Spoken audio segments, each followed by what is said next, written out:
Hablemos entonces un poco de ortopedia maxilar miofuncional,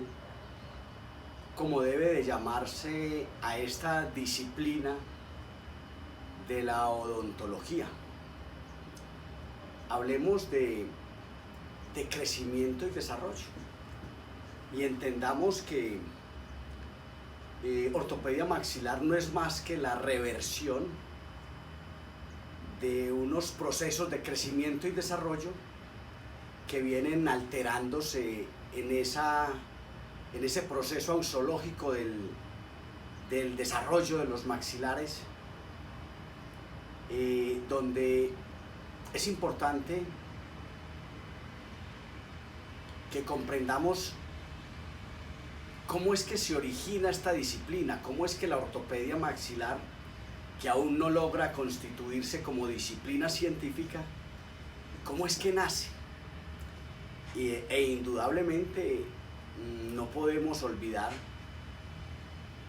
el trabajo de Norman William Kingsley en América, en Nueva York más exactamente, que es un personaje particular, hijo de dentista, que se comporta como un crítico de arte, pero que es un ingenioso biofísico, por así llamarlo, que empieza a trabajar en los niños de labio y paladar hendido en Nueva York. Y con base en eso y en su inquietud biomecánica, biofísica, empieza a construir métodos terapéuticos. De hecho, Norman William Kingsley es el desarrollador del jumping de Bay, del saltador de mordida. Y en ese proceso del estudio ausológico de crecimiento y desarrollo de los maxilares, finalmente Norman William, finalmente lo primero que descubre, lo primero que empieza a molestar al inquieto de la oclusión dental es la mandíbula distal y atrapada, la mandíbula, la mordida profunda con distorrelación,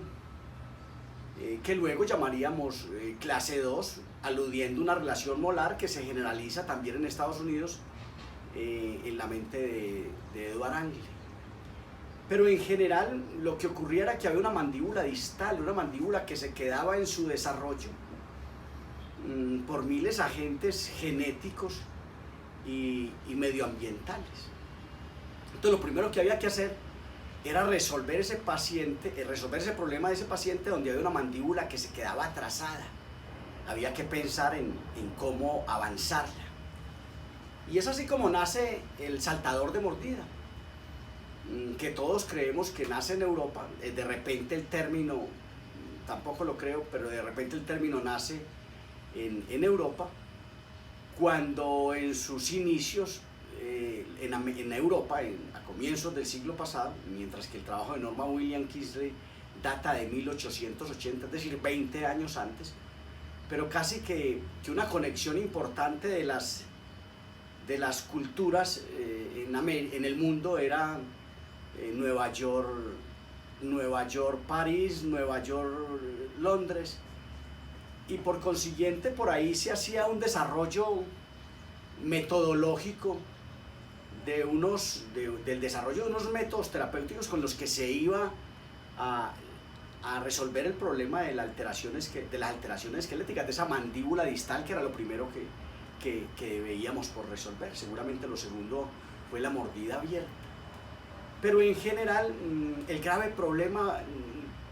para que se desarrolle un concepto que por el momento no se llamará ortopedia maxilar, porque finalmente el nombre ortopedia maxilar miofuncional, nace por allá en los años de 1935 en Berlín, cuando Viggo Andresen y Karl Heupel comienzan el desarrollo de mostrar su método terapéutico bimaxilar. Entonces es muy importante que para entender la ortopedia nosotros caminemos de pronto por América un poquito antes de llegar a Europa y entendamos el trabajo de Norman William Kingsley. que es un hombre que trabaja con labio y paladar hendido, pero que también trabaja con los planos de mordida anteriores o posteriores. De hecho, el Jumping Device no es más que un plano anterior de mordida hecho en vulcanita, inclinado hacia adelante, un plano anterior inclinado para que se posaran los incisivos inferiores y pudieran hacer un desplazamiento anterior. Básicamente ese es el Jumping Device, es un plano de mordida. De hecho, aclaro que en los últimos años en México y en América hemos comenzado a llamar a esos planos pistas. Es un error gravísimo porque las pistas son otro concepto nacido en Barcelona en los años 50-60 en la mente de Pedro Planas Casanovas. O sea, no se deben de llamar a los planos de mordida, al cubrimiento clusal sobre los dientes posteriores, valga la redundancia, no se debe llamar pistas, ni se debe llamar pistas a ese plano anterior, esa mesa anterior que nos muestra Kingsley, pero que después nos las muestra en Alemania en 1930, Roll Hodge. Hodge nos muestra el mismo plano, la mesa anterior de acrílico. Son planos de mordida, no son pistas.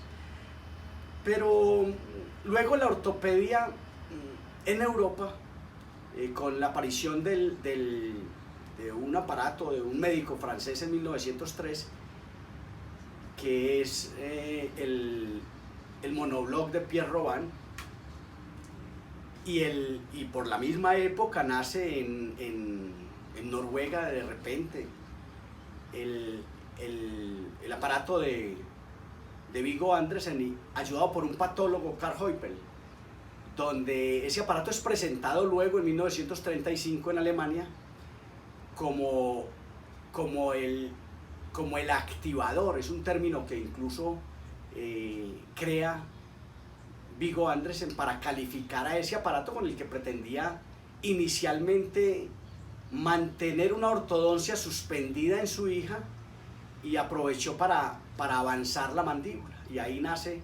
ese monobloc que después evoluciona, tanto el monobloc como el aparato del francés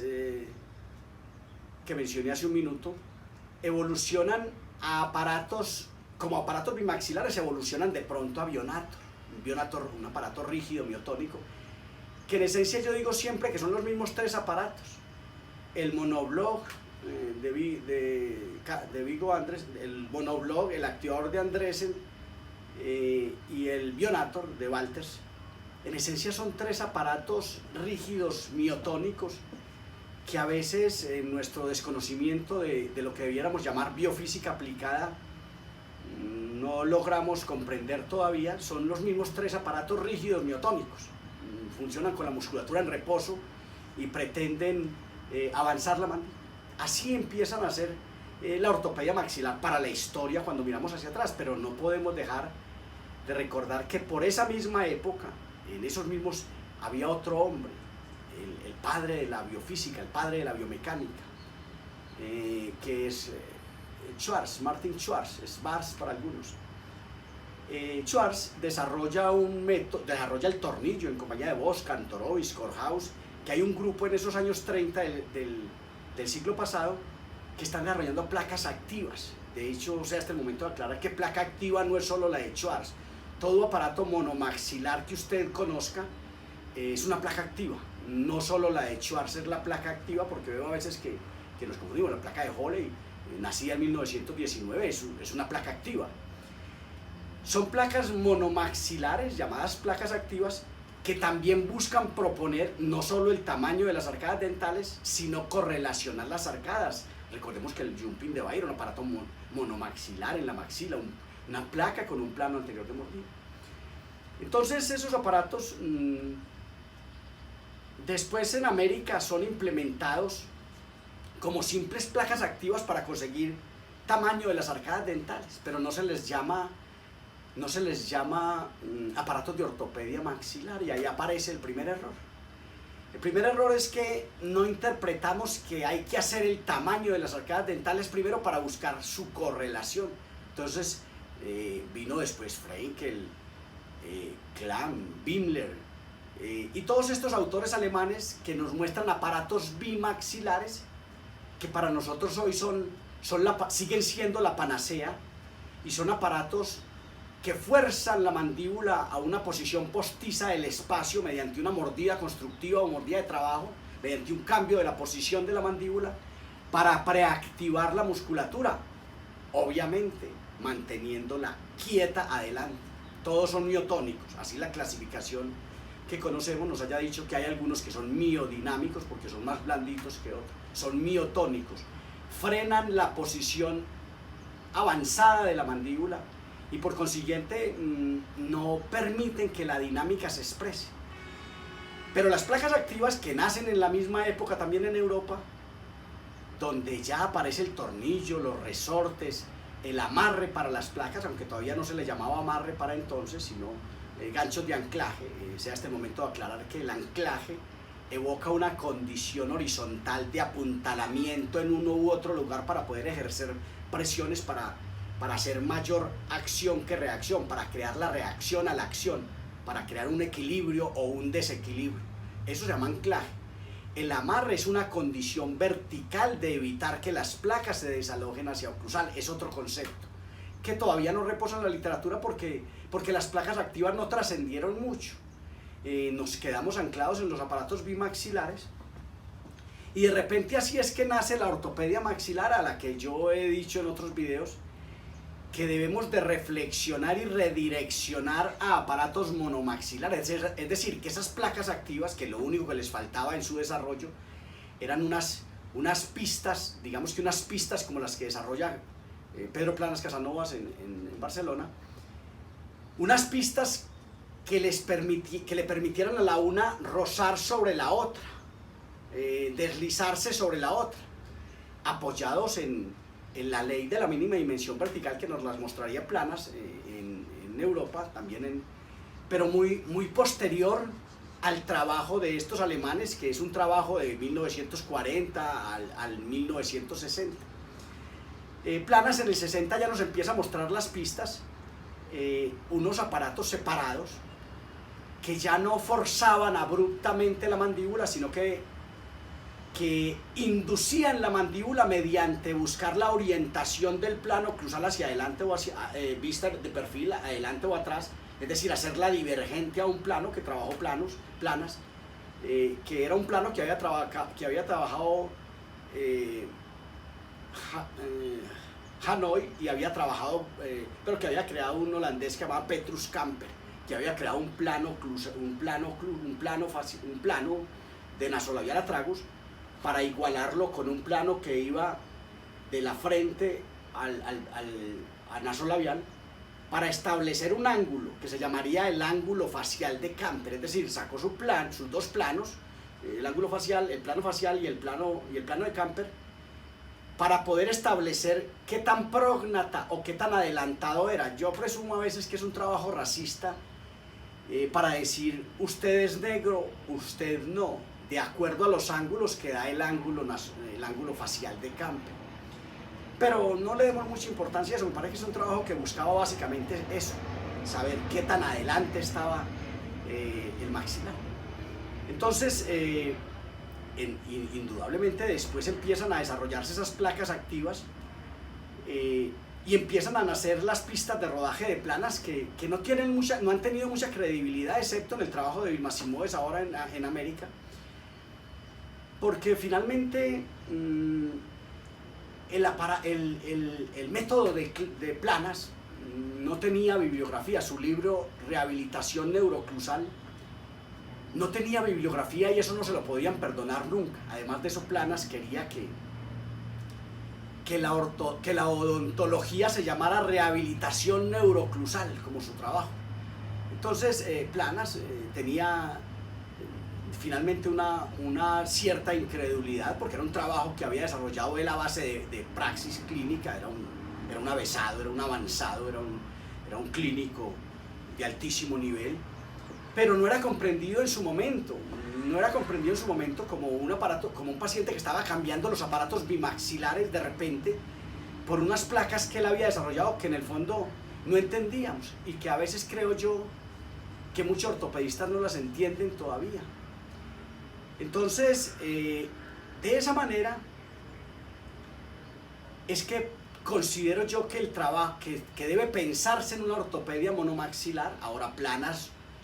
no fijó sus placas no tenían amarre superior ni inferior, sino que se soportaban una contra la otra. Tema que a veces es difícil por la vida social de los niños. Entonces, a raíz de eso, pienso que hay que hacer, con esas mismas placas activas de comienzos del siglo pasado, hay que dotarlas de dispositivos miofuncionales y de amarre, porque el amarre, donde el gancho de Adams, de Phillips Adams, aunque ha evolucionado mucho el gancho de Phillips Adams, hoy podría llamarse broche de Adams, que no es el que desarrolló Phillips Adams y que presenta en Liverpool con el nombre de gancho universal, porque se hacía con un alicate universal, o el gancho Liverpool, porque había nacido en Liverpool, que después llamaríamos gancho de Adams, de Phillips Adams. Entonces, esas placas, con el amarre con el concepto amarre que hemos conseguido en los últimos años, con la evolución que ha tenido su gancho de Adams, que hoy podría llamarse broche Adams, al amarrar las placas, ya nos van a permitir hacer dispositivos que puedan mostrarnos, que puedan hacer que la oclusión no se dé, es decir, que anulen la oclusión, que no permitan el juntamiento, la aproximación o la oclusión dental, que dinamicen los maxilares y que los desprogramen, es decir, que las placas, que la placa superior sujeta, bien amarrada, y la placa inferior bien amarradas, sirvan de obstáculo para que la oclusión no se dé, y por consiguiente se desprograma la mandíbula, se desprograma la oclusión dental, se borra el engrama neural transitoriamente mientras se tiene la placa, y con las placas se va consiguiendo el tamaño, para que en la medida en que el tamaño vaya emergiendo, el paciente puede hacer el acto de la masticación autónomo en esa posición. Empiece a darse la oclusión misma como un aparato de ortopedia funcional autónomo. Es lo que tenemos que pensar. Porque en el fondo nosotros, es hora que la ortopedia no ha logrado el nivel que le corresponde en esa odontología, que como decía en días pasados es una disciplina perteneciente a la gran ciencia que es la biología. Entonces de repente es el momento de que lleguemos a una nueva ortopedia maxilar que desprograme la oclusión, y que mediante el cambio de tamaño de las arcadas dentales vaya promoviendo una nueva relación. Recordemos que la articulación temporomandibular, o que la mandíbula mejor, es un hueso suelto, sujeto básicamente por la articulación más compleja del cuerpo humano, que es la articulación temporomandibular, y que la mandíbula básicamente obedece al contacto oclusal, a la favorabilidad que le ofrezca el contacto oclusal. Por eso la mandíbula se desprograma incluso con una simple resina alta, se está desprogramando. Yo a veces veo en la ortodoncia correctiva que se dice cambiemos arcos cada 20 días, cambiemos arcos cada mes, cuando de repente esa mandíbula está desprogramada y no la dejamos que asiente su reprogramación para hacer con la ortodoncia, un aprovechamiento de la miofunción, de la nueva recuperación de la oclusión dental, como fortalecedor de un nuevo engrama neural. Entonces, esas placas activas que debemos desarrollar hoy, deben de ser placas activas capaces de conseguir tamaño de las arcadas dentales, y que básicamente logren el tamaño ideal de los maxilares para que puedan estos cohabitar en equilibrio. Pero cambiando de tema, aquí digamos que este video podría dividirse en parte 2. Pero cambiando de tema, la ortopedia ha tenido dos condiciones dramáticas que no la dejan evolucionar. Dos condiciones que voy a tratar de narrar, si no es que son más. La ortopedia maxilar la hace un clínico que no tiene formación como ortopedista maxilar, sino como odontopediatra o como ortodoncista. Y es importante que recordemos que un tratamiento ortopédico, que es una reversión de un proceso de crecimiento y desarrollo, donde se debe tener amplio conocimiento de histología, de crecimiento y desarrollo, de miología, un tratamiento de esto debe hacerse no solo con una fundamentación clínica de conocer al dedillo los procesos de crecimiento y desarrollo. Se debe llegar al método terapéutico ideal, se debe conocer el método y se debe saber manejar el método. De hecho, la ortopedia nace un día, decíamos ahora, cuando se buscaba cómo revertir esos procesos de crecimiento y desarrollo, cómo revertir los procesos de crecimiento, cómo lograr que lo que estaba ocurriendo mal avanzara hacia lo ideal. Y ahí nace el método que viene de met, que es meta, y odos, que es camino. Es decir, es el cómo vamos a lograr que eso ocurra, el método terapéutico basado en ciencia, que será entonces el método científico terapéutico. Habrá que construirlo y habrá que formar a un profesional de la odontología que domine ese método. Y esa disciplina, yo pienso que inobjetablemente deberá llamarse biofísica aplicada, no biofísica teórica, numérica, geométrica, de la explicación científica, de esa disciplina, de esa ciencia aplicada que yo propongo, que es la biofísica aplicada, y que sería la ciencia pura, básica o fundamental, la explicación de cómo esa ciencia aplicada opera. Entonces, para eso, pienso que hay que formar un profesional de la odontología en una disciplina autónoma, que debe llamarse crecimiento y desarrollo, o miofuncionalistas, o natólogos, aunque el término natólogo está en manos de los ATMólogos o relacioncentrólogos. Y como tal, de pronto no es el término a implementar, pero sería un término muy interesante, porque natólogo es un hacedor de mandíbulas. Y la mandíbula, en mi criterio y en el criterio de Planas, es quien gobierna el desarrollo. Su dinámica es quien gobierna el desarrollo. No hablemos de la teoría de Petrovic del servosistema, pero en general, quien gobierna el desarrollo en las teorías, podría ser la teoría de Planas. Quien da el desarrollo de los maxilares es la mandíbula. Y en esa medida necesitamos un natólogo, necesitamos un profesional formado para revertir procesos de crecimiento y desarrollo. Y también necesitamos un profesional de la odontología que se eduque para construir métodos terapéuticos con fundamentación clínica científica también. Porque el protésico dental, formado como protésico dental, que no opera como ortotécnico, sino como protésico dental, es un individuo formado que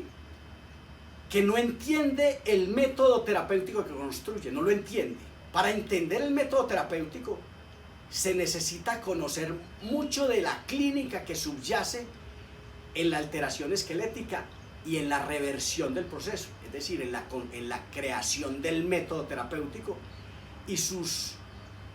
pequeños detalles, sus detallitos. Eso no se puede construir con simple formación de protésico dental. De hecho, es a este momento de llamar la atención al mundo y decir que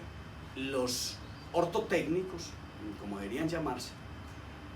sería una especialización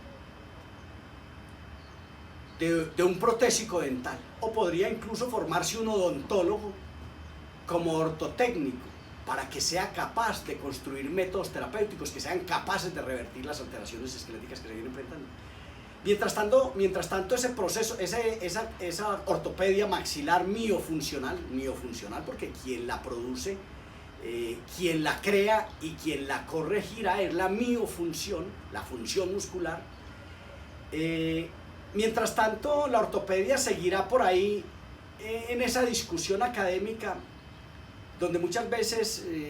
hay altas esferas, altos ortodoxistas dicen, la ortopedia es un juego, eso es un jueguito, por esos aparatos eso no tiene sentido, dicen algunos ortodoxistas. Y en el fondo, pues los aparatos que estamos poniendo,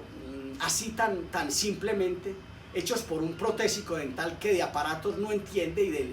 de la gran cantidad de preguntas que hace un par de modelos cuando se está construyendo un aparato, que hacen muchísimas preguntas de orden clínico, que deben ser respuestas con conocimiento clínico, no con conocimiento técnico. Entonces, mientras tanto, seguiremos poniendo esos aparatos hechos por un protésico dental que no sabe para qué son ni cómo se construyen, y manejados, no me perdón la irreverencia, manejados por clínicos que no fueron formados para manejar esos aparatos, porque esos aparatos se manejan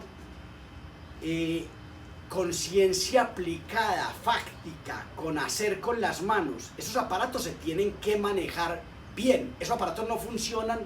porque usted los ponga en la boca. De hecho, sea este el momento de decir lo siguiente: hay terapéuticas y que van a caminar mucho, que van a avanzar incluso más si no pensamos en los nuevos métodos de la ortopedia maxilar. Hay terapéuticas que venden unos aparatos con una cartilla, y usted dice, esta maloclusión es clase 2, división 2, y va al vademecum, a la cartilla pues, y lee cuál es el aparato que corresponde, y usted va y se lo pone. Aparatos que no necesitan el más mínimo manejo, sino instalarlo y cobrar. Entonces, pero en ortopedia sí de pronto va a trascender, porque en el fondo no queremos estudiar. Yo no conozco a alguien más displicente,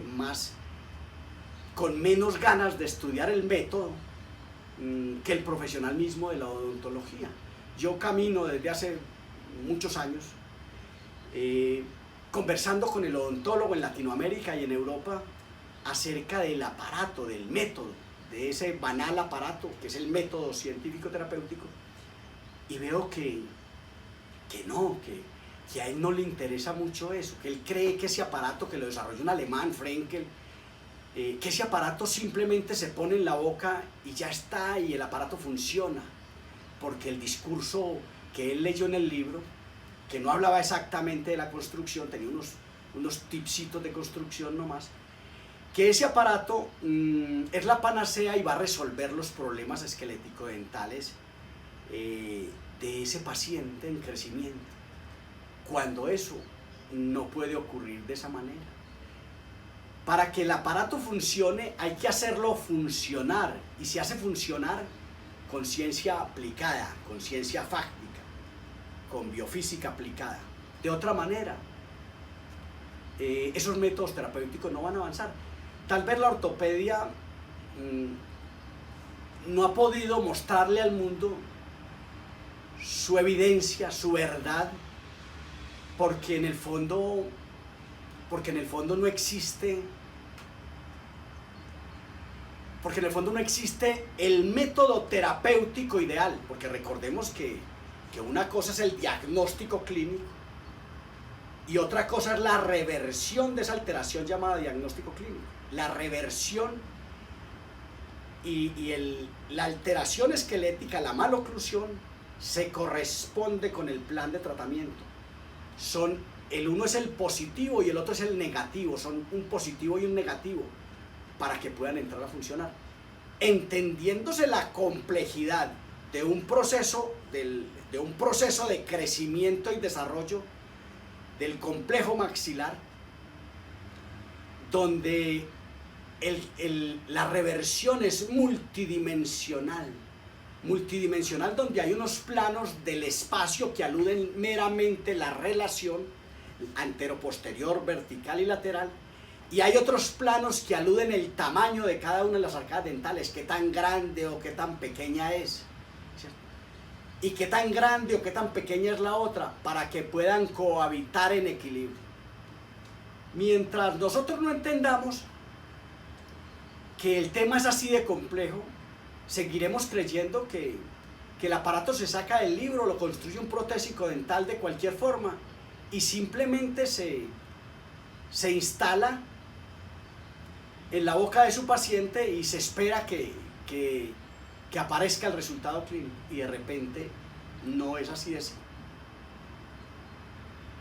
Sé que es un comentario irreverente, pero aquí estoy para